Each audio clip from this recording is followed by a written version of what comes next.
Bonjour à toutes et à tous, ravie de vous retrouver pour cette nouvelle émission de l'École du futur. Au programme, on ouvre avec notre focus du jour. Et si la culture générale devenait virale? C'est le pari de César Roussel, alias César Culture G, qui séduit une large communauté grâce à ses vidéos claires, rythmées et accessibles. Son portrait à suivre dans un instant. Quant à notre sujet du jour, réseaux sociaux, fake news, intelligence artificielle, jamais les jeunes n'ont eu autant accès à l'information et pourtant jamais ils ne s'en sont autant méfiés. À travers un baromètre exclusif publié par l'étudiant, nous allons tenter de brosser le portrait de cette génération et de son rapport aux médias et autres canaux de diffusion de l'information. On en parle avec notre invitée Ariane Despierre-Ferry, directrice de la rédaction de l'étudiant. Bonjour. Bonjour. On en parle dans un instant, mais d'abord, place au focus.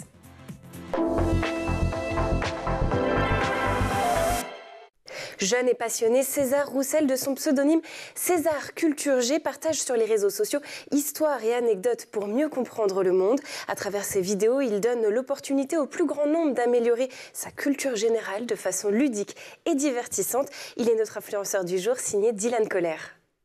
Est-ce que tu savais que le plus haut sommet d'Europe n'était pas le Mont Blanc, que l'euro aurait dû s'appeler l'écu, ou encore que le premier éléphant à vivre en Europe était un éléphant blanc albinos? Voici 100 faits que tu ne connaissais pas sur l'Europe. Allez, vous l'aurez compris, parlons un peu culture. Aujourd'hui, on s'invite dans l'univers fascinant de César Roussel, créateur de la chaîne YouTube César Culture G.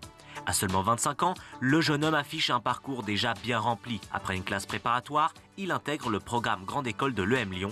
Mais c'est en parallèle de ses études qu'il se fait véritablement connaître. Sur TikTok, César fait rapidement ses premiers pas en tant que créateur de contenu. Fin 2020, sous le pseudonyme de What's Up World d'abord, puis César Culture G, il propose des vidéos courtes et percutantes, abordant des sujets variés d'histoire, de géographie et même de philosophie. Son objectif est simple, rendre la culture générale accessible à tous. Et le succès est fulgurant. À ce jour, il cumule plus de 2,4 millions d'abonnés sur TikTok. Fort de cette popularité, César poursuit son aventure sur YouTube. Par sa chaîne, il reprend simplement les ingrédients qui ont fait son succès. Vidéos dynamiques, ton léger et approche pédagogique. Il y partage des anecdotes méconnues, des faits historiques surprenants, ainsi que des quiz interactifs pour tester vos connaissances. Il existe un endroit sur Terre où il est interdit d'enterrer les morts, que la grande barrière de corail était plus grande que l'Italie, ou encore que l'Afrique était le seul continent traversé par l'équateur, le tropique du Cancer et le tropique du Capricorne. Allez, pose-toi, voici 50 faits géographiques étonnants que tu ne connaissais pas. Le fleuve Amazon ne contient aucun pont sur ses 7000 km de longueur, malgré le fait qu'il traverse plusieurs pays et de nombreuses zones habitées. Je trouve ça fou. Le Vatican a une densité de population 20 fois supérieure à celle de Paris, avec une superficie de 0,44 km² et plus de 800 habitants. Sa densité est d'environ 1800 habitants par km², contrairement à Paris et ses 119 habitants au km². Au-delà des réseaux sociaux, César Roussel s'investit pleinement dans la démocratisation de la culture. Il participe à des conférences, collabore avec des institutions éducatives et a même publié un livre intitulé « Améliore ta culture G », parvenir à enrichir sa culture générale tout en se divertissant. Voilà pourquoi César Culture G est incontournable. Alors si vous voulez terminer premier à tous vos quiz entre amis, n'hésitez plus. Le captivant César vous aidera dans votre quête de savoir. Une belle ressource de connaissances à la portée de tous. Les 15-20 ans savent, selon leur dire, que les réseaux sociaux sont source de désinformation. Mais ils y passent pourtant de plus en plus de temps chaque jour. Ils disent faire confiance aux médias traditionnels, mais ne les consultent presque plus. Ils redoutent que l'intelligence artificielle nuise au sens critique, mais s'en servent volontiers pour s'informer. Une génération paradoxale, certes, mais surtout curieuse et exigeante face à l'information. On en parle tout de suite dans la première partie du talk.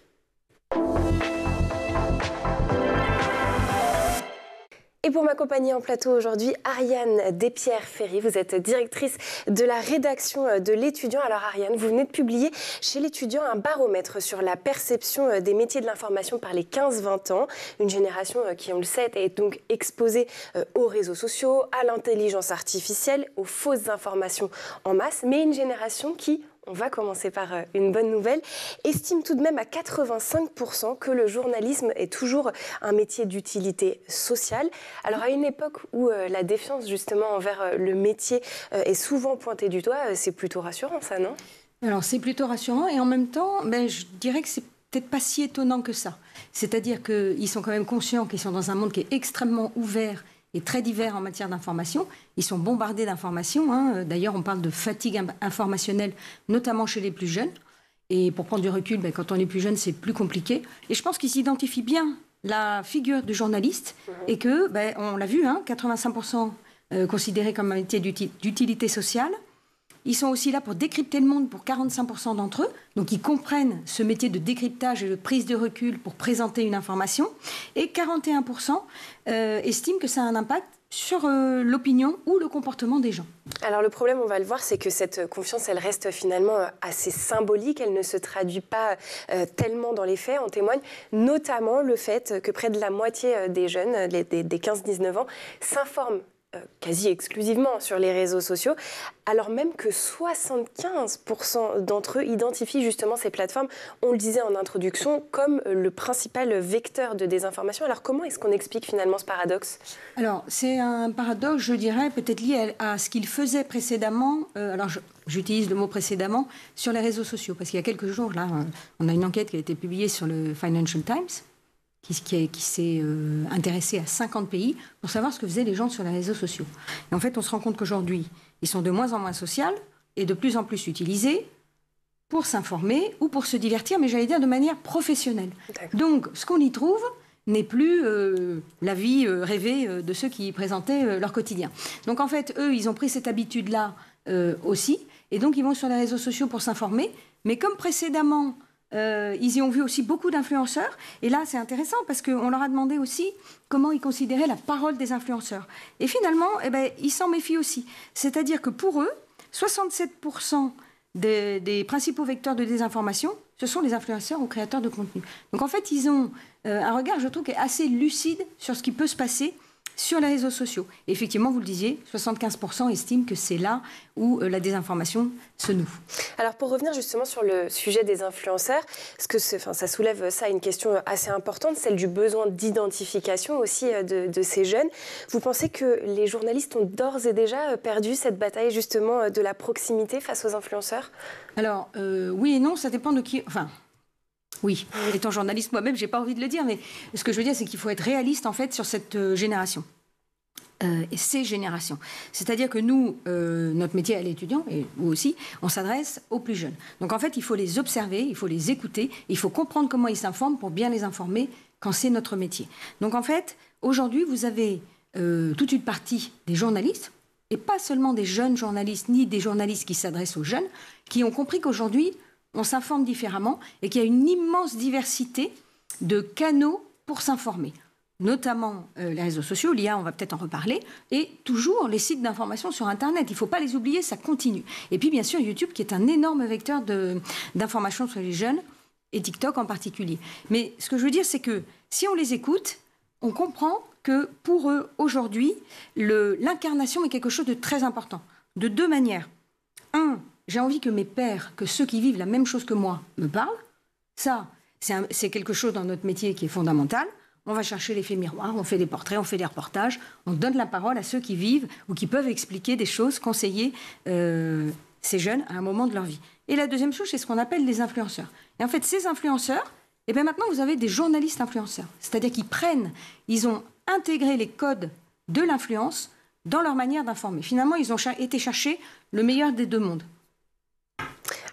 En parallèle, donc on le disait, 83% des jeunes disent toujours faire confiance aux médias, malgré le fait qu'ils s'informent essentiellement sur les réseaux sociaux. Ce sont les médias traditionnels. Alors avant de commenter ce chiffre, j'aimerais déjà qu'on redélimite le périmètre de ce qu'est un média traditionnel. Alors, si on veut être très puriste, on va dire, c'est un média qui est constitué avec une rédaction, une hiérarchie pour collecter, vérifier, analyser et écrire cette information et se baser sur des faits et non une opinion. Donc ce sont des journalistes professionnels, porteurs de la carte de presse. Je rappelle que c'est un métier qui est encadré et il y a une raison pour laquelle ce métier l'est. Donc ça, c'est le périmètre traditionnel. Après, vous avez des personnes qui ont endossé, je dirais, ce rôle d'information dans de nombreux métiers. Et certains produisent une information qu'on pourrait qualifier, nous, en tant que journalistes, de fiable.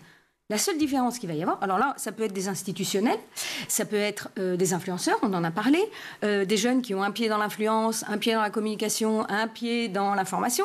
On ne citera pas de nom, mais tout le monde les connaît. Et si l'information qu'ils vont produire est fiable dans le sens où ils ont eu ce réflexe de la vérifier, de la recouper, etc., et éventuellement de prendre un peu de recul, c'est là où je mets le éventuel, finalement, c'est peut-être là où ça pêche. C'est-à-dire que ce caractère d'indépendance, de neutralité, de décryptage et de prise de recul, il nécessite quand même une approche qui est professionnelle et structurée de la manière dont nous l'avons apprise. Donc, ils vont présenter l'information d'une autre manière, qui va être attractive et intéressante pour les jeunes. Après, la différence, elle va résider réellement dans cette manière dont on va construire l'information de manière professionnelle. Et justement, ces jeunes, qu'est-ce qui alimente la confiance dans les médias traditionnels? La vérification des faits, mais j'imagine qu'il y a d'autres choses. Et alors, justement, c'est ça qui est intéressant. Bon, quand vous faites un sondage, vous proposez des items. Alors évidemment, on propose des items qui, pour nous, sont ceux qui sont caractéristiques d'une information fiable. Mais là où c'est intéressant, c'est qu'ils les ont hiérarchisés dans l'ordre qui est celui qui nous montre qu'ils comprennent les grands principes de la profession. Vérification des faits. Alors, qu'est-ce qui, pour eux, est un facteur de confiance dans l'information? C'était ça la question. Vérification des faits, 77%, vous en parliez. Transparence et source citée, 69%. On en parlait. C'est ça, le métier. On recoupe, on fait témoigner les personnes qui ont une légitimité à le faire ou qui ont quelque chose à dire. Et ensuite, il y a quelque chose qui est intéressant et en même temps qui dit un petit peu ce qu'on vient d'évoquer à propos des influenceurs. 46%, je dirais seulement, à peu près la moitié, la réputation du média ou de la personne. Donc vous voyez, c'est pas parce qu'on est un influenceur ou un média connu qu'on a la confiance d'une manière spontanée, on va dire, des jeunes. Puisque la grande majorité des jeunes affirment ne pas consulter ces médias traditionnels, est-ce que ça veut dire qu'ils ne les consultent pas non plus sur les réseaux sociaux? Ce qui serait un peu paradoxal avec ce que vous nous expliquez aujourd'hui, puisqu'effectivement, les réseaux sociaux semblent évoluer. Alors, justement, les réseaux sociaux, ils se sont professionnalisés du point de vue de l'information. Donc, en fait, peut-être qu'ils consomment de l'information émanant de médias sans réellement l'identifier au sens où, traditionnellement, on se dit, il y a un site d'information, on peut avoir des magazines, des journaux, etc. Ça, c'est la manière traditionnelle. Il y a évidemment l'audiovisuel, la radio.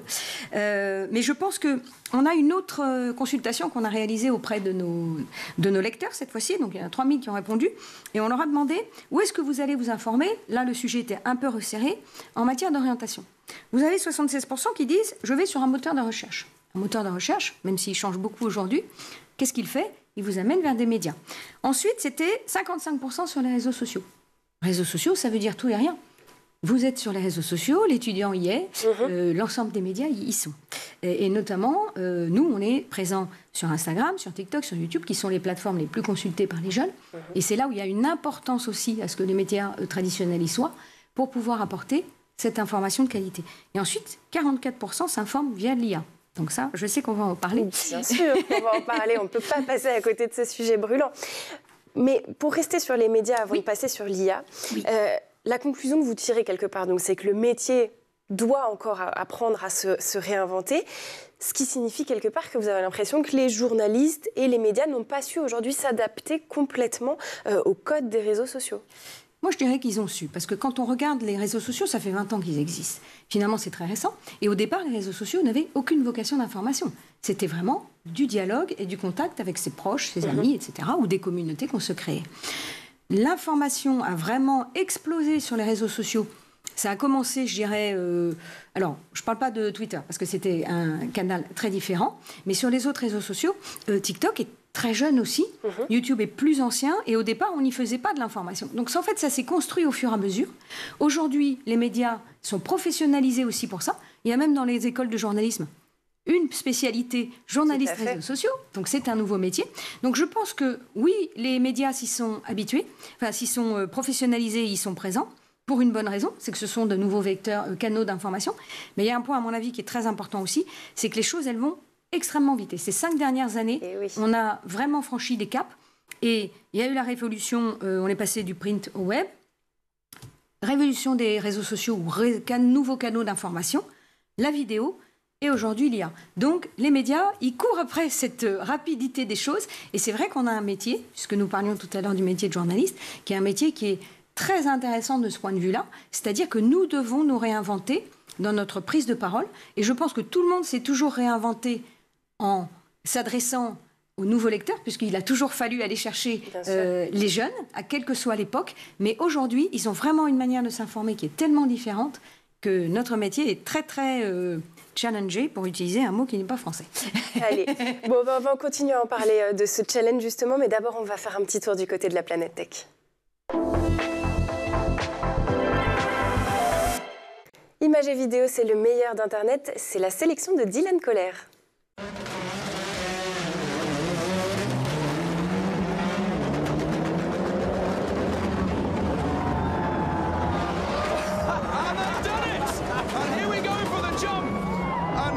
Tracy lands first and Tanner Faust jumps second.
Si vous nous rejoignez en cours de route sur l'École du futur, nous avons commencé à décrypter dans la première partie de l'émission le baromètre de l'étudiant sur la perception des métiers de l'information par les 15-20 ans. Alors les premiers enseignements que l'on a pu tirer, ce sont qu'ils font confiance aux médias traditionnels et en reconnaissent l'utilité, mais préfèrent tout de même s'informer sur les réseaux sociaux, même en connaissant le risque de désinformation.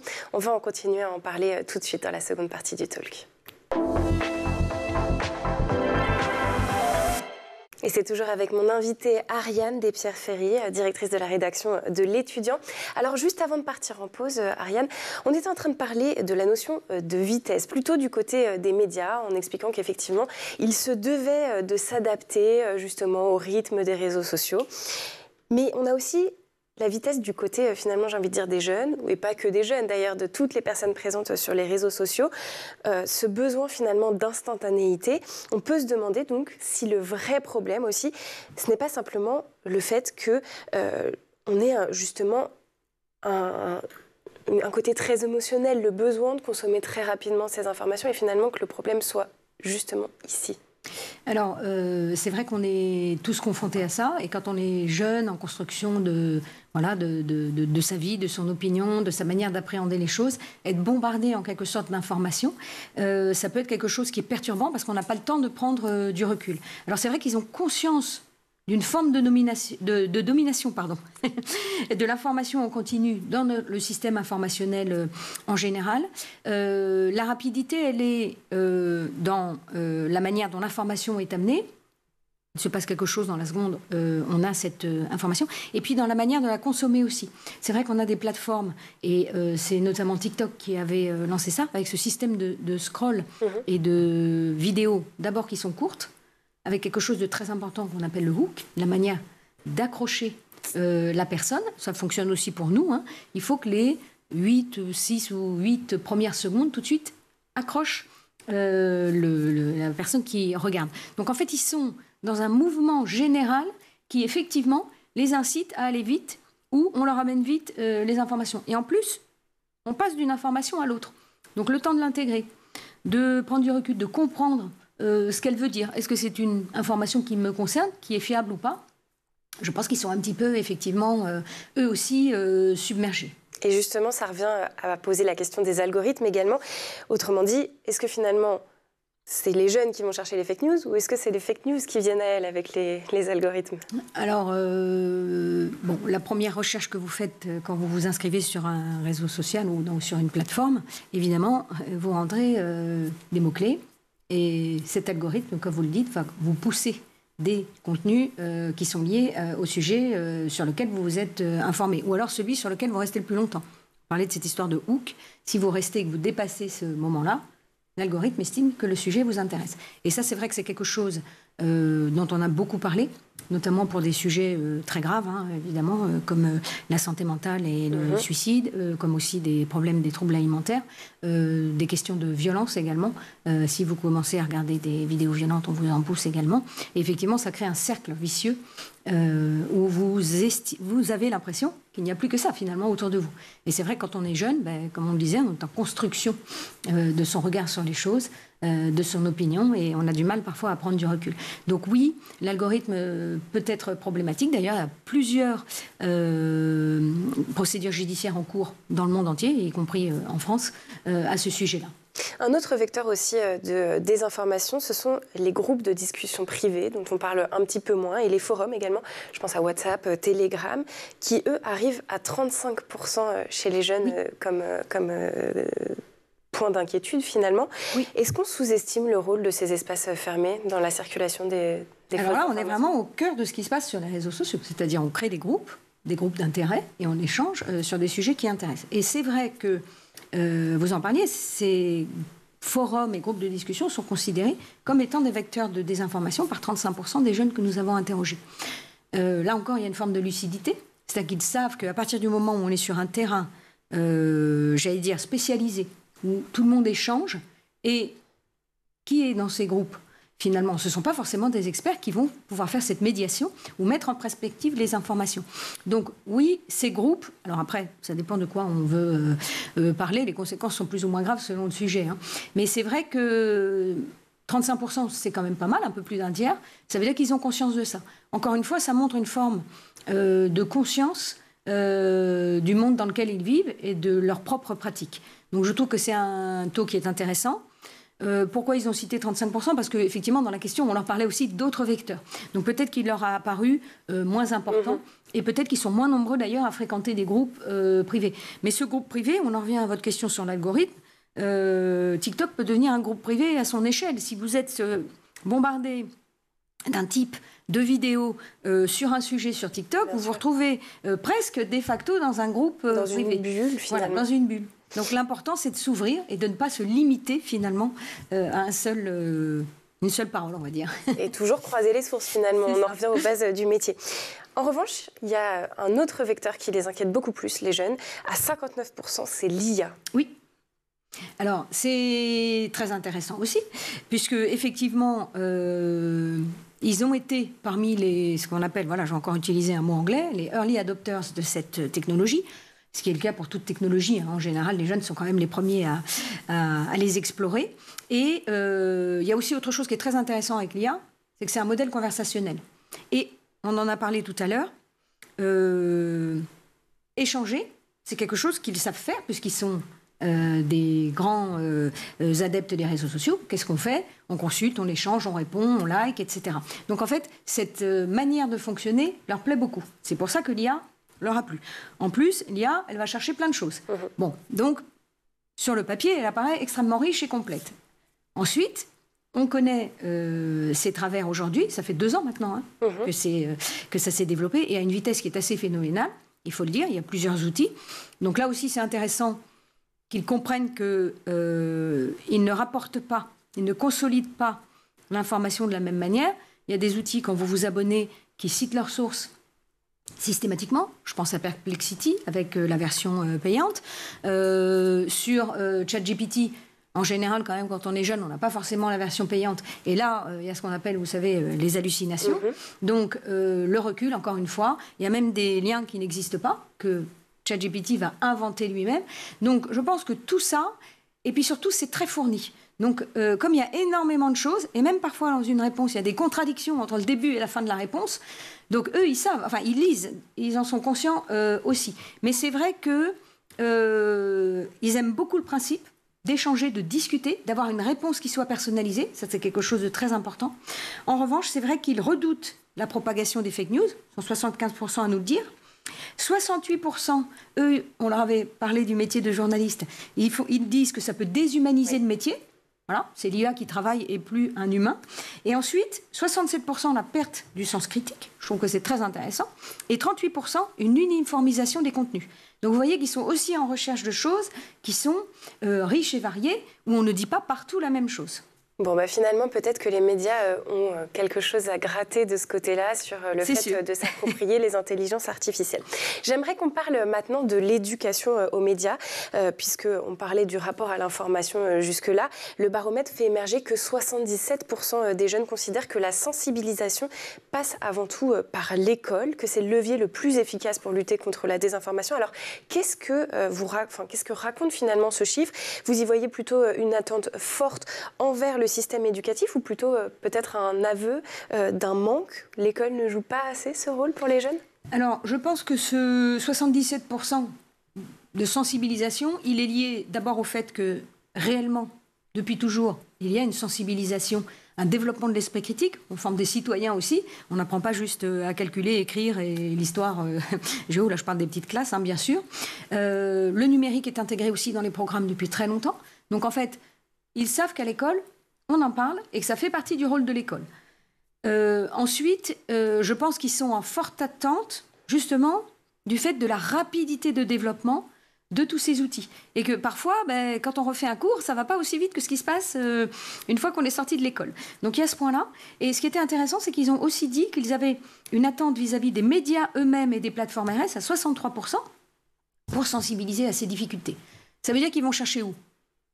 Là où ils sont formés et là où ils s'informent. Je trouve que c'est quand même intéressant. Ça veut dire qu'ils ont quand même cette notion de... Ce sont les personnes elles-mêmes qui sont productives de cette information ou qui m'accompagnent pour me former et devenir un citoyen, qui sont les plus à même de m'aider à comprendre l'information, à comprendre les outils. Donc je trouve que ça, c'est plutôt rassurant. Après, il y a toujours un déficit parce qu'on est face à une immensité et on n'a pas toutes les réponses toujours. Et d'ailleurs, pour revenir à Léa, je voulais préciser quelque chose parce que nous, à l'étudiant, on a fait un outil qui est fondé sur un modèle de langage. On a choisi Mistral et qui s'appelle ORI. Donc c'est un outil d'information à l'orientation, un agent conversationnel fondé sur l'IA, mais qui collecte l'ensemble de ces données et de ces informations sur le site de l'étudiant. Donc là, on a encadré les choses et on donne uniquement des informations que nous avons vérifiées, qui sont sourcées et qui sont produites par l'étudiant. Donc voilà, ce rôle-là dont on vient de parler, nous, on le calibre de cette manière-là sur notre site avec ORI, l'ensemble de nos contenus évidemment, et sur les réseaux sociaux. Donc il faut être à l'écoute de ça et prendre des mesures. Donc, restez à l'écoute de cette jeune génération puisque le baromètre le montre, les 15-20 ans ne rejettent pas l'information, ils la réinventent à leur rythme, avec leur code, mais toujours avec une vraie exigence de vérité. Merci beaucoup Ariane Despierre-Ferry, je le rappelle, vous êtes directrice de la rédaction de l'étudiant. Merci beaucoup d'avoir été avec nous sur ce plateau. Merci aussi aux équipes en régie et à Édouard Degnaud d'avoir produit l'émission. Et surtout, merci à vous. On se retrouve dès demain à 12h30 sur School TV. D'ici là, portez-vous bien.